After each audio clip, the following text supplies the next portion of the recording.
Hey guys, this is Chris Carlin from AndroidPIT.com. Today we are going to do a head-to-head with Huawei's new Ascend P7 and the predecessor, the Ascend P6. We covered this device a little bit last year. We kind of liked it, but the P7 is all shiny and all new. So check out today, see what's better, see what's worse, and we'll see who wins. Okay, so we have the Ascend P6 on the left and the P7 on the right. Straight up you can see the major difference is the screen size. So we've gone from a 4.7-inch display on the P6 to a 5 on the P7.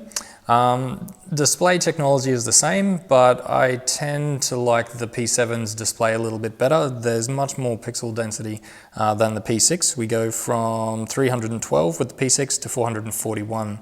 The other main differences you'll notice are in the body, but they're a little bit subtle. So you can see that Huawei have stuck with the things that are working. We've got very similar chassis design, although we have the ports in different places. For some odd reason, Huawei put the USB port on the top of the P6. Now the headphone jack is on the top of the P7, and on the bottom we have the USB on the P7. This is where the P6 had the headphone jack before, with this ridiculous plug that you would lose pretty much the first time you took it out. If we look at the edges of the iPhone, you can see there's reasons why everybody claimed that the P7 was a bit of an iPhone clone. But this time around, here we have the Xperia Z2. Now we have a very Sony Omnibalance style looking power button, and we have glass on the back of the Z2 as well. Now, if we go into the device, you can see both are running the Emotion UI, which is Huawei's stock interface. So, quick notifications you can see are quite different. On the earlier version of Emotion, they're buttons with a little bit of a 3D effect, whereas on the new version, they're very flat, very modern, and they look a lot better. And if we go back to the lock screen, you can also see another iPhone kind of thing, which is, I'm not actually sure what this is called, but it's very similar to the iPhone's command center. We've got a bit of a weather forecast there and a few quick access icons, the weirdest one of which is mirror, which I can't find a way to get rid of. Let's go into the settings on both. Pretty much the same interface here, but there's a few more added options on the P7. The first one we'll go into is networked apps. So networked apps is basically a quick and easy way to cut out Wi-Fi or 3G connection for individual apps that are accessing the internet, or for all of them all at once. So if you want to delete them all, turn it off, restrict all of those apps and it's off, or you can turn it back on and take individual app permissions away. That's a really handy feature. Another thing we can check is that on the P7 we now have NFC, which the P6 didn't have. So that's fantastic if you're pairing wearables.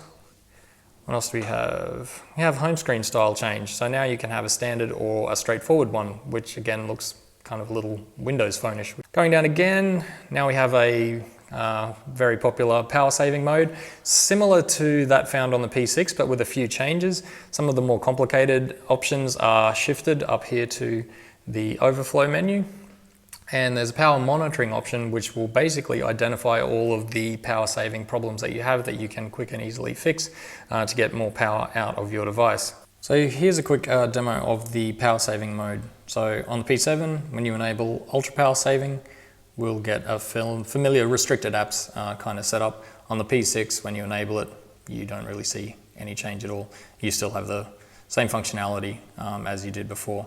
Some other nice features like Startup Manager and your notification manager to identify which apps have access to your notifications. Suspend button, kind of like the Samsung toolbox. Turn it on and you'll get your little floating bubble here with quick access to various floating apps. Why on earth you have a back arrow and a home button when they're always on screen there anyway, I don't know. But there's a few there, like your music, messages, and calculator, etc. Here's a note-taking app, for example. And what else do we have? Calendar. So these will just pop up and float like we've seen with LG's multi-window. Let's just go back to the P6. So in here, obviously we don't have the networked apps option, and we don't have the NFC option either. One thing I did actually notice earlier, in sound, Dolby Digital Plus, which the P7 no longer seems to have. Why that is, I'm not entirely sure, but depending on how much you like your music, that could be an issue for you. So give us 1 second, we'll load up some music and we'll test out the speaker performance. Okay, so let's listen to the P6 first.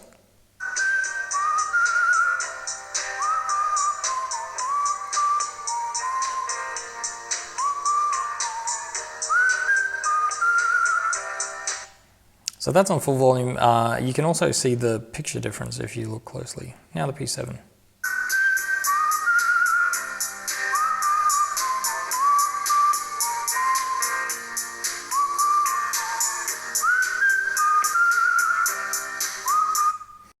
P6 sounds a little tinnier, a little bit less crisp and a little bit less loud.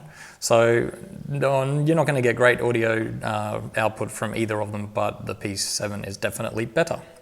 So apart from having a slightly larger screen, the P7 on the left also has a full HD resolution, whereas the P6 has HD. When you look up close, you can't really see the difference in pixel density, but as you could see with the YouTube video earlier, it is a little bit obvious at some points. Obviously that extra screen size and better resolution creates more demands on the battery, so the P7 has a 2,500 mAh battery compared to the 2,000 on the P6. When we get into the camera, the P7 has a 13 megapixel shooter on the back and the P6 only has 8. Okay, so obviously you'll notice the difference in megapixel count with the P7, but you'll also notice it in the settings menu. There's obviously quite a lot more options in the P7 than there are in the P6. I haven't gone through all of them extensively, but if you're an avid shutterbug, you're obviously going to find more to keep you happy with the P7 than you will in the P6. That's about it, I think, for the camera for now. We'll do another test separately. But up front as well, the P6 only has a 5 megapixel front-facing camera and the P7 has an 8 megapixel, which is one of the highest for a selfie camera, I think, on any flagship device right now. Okay, so that's pretty much all the major differences between the P7 and the P6, and I think it's pretty clear that where things worked, Huawei kept them the same in the P7, and where they needed a little bit of work, they tidied them up. There's some really key changes in the P7 that pretty clearly puts it out on top for me, especially when you consider they have the same launch price. So for me, it's a pretty clear winner. The Ascend P7 is definitely better.